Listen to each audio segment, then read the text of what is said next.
Series 2, Day 6, Rebuild Your Self-Worth.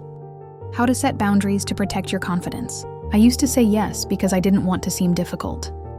But every time I did, I disappeared a little, helping high-potential women overcome self-doubt and own their success from the inside out.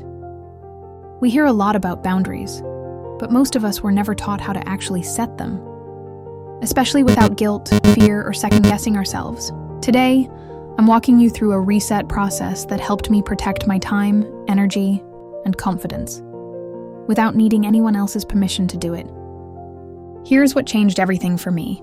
I stopped setting boundaries based on what would make other people comfortable, and started setting them based on what made me feel whole.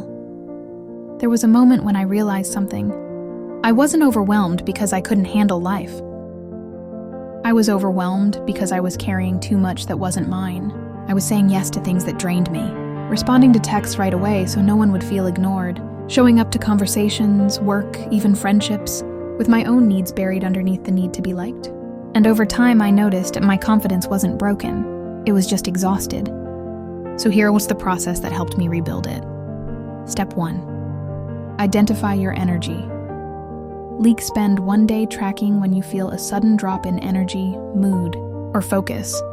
Is it after a phone call? A meeting? A request you said yes to when you wanted to say no? This isn't about blaming others. It's about noticing your truth. Your energy is a compass.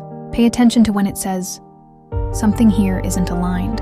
Step 2. Define what you were no longer willing to sacrifice. This part was hard, but powerful.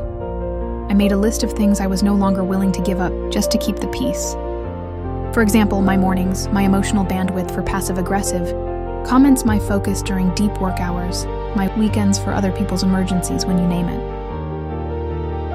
You claim it. That clarity gives your boundaries roots. Step 3. Practice low-stakes boundaries. First, you don't have to start with a big confrontation. Start small. Say, I'll get back to you tomorrow, instead of responding immediately. Take 10 minutes between tasks just for you. Let a call go to voicemail when you're emotionally tapped out. These micro-boundaries start to tell your nervous system, I am safe to take up space. I don't have to earn rest. Why this process works. Because boundaries aren't about controlling others. They're about honoring yourself. When you live from your center, not your fear of rejection, everything shifts. Your confidence grows not because everything's easy, but because you're finally living in alignment with your truth. I want to be honest.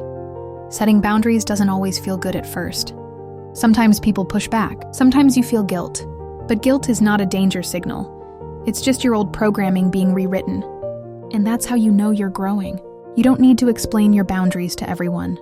You don't need to justify them. You just need to know, this protects my peace, and that's enough. Tomorrow, we are going to talk about what it really means to validate yourself, so your confidence doesn't depend on praise, performance, or being needed. If this video helped you, send it to someone who's learning to choose themselves too. You're not selfish for setting boundaries. You're sovereign, and you're allowed to protect the version of you you've worked so hard to rebuild. Need support while you rebuild?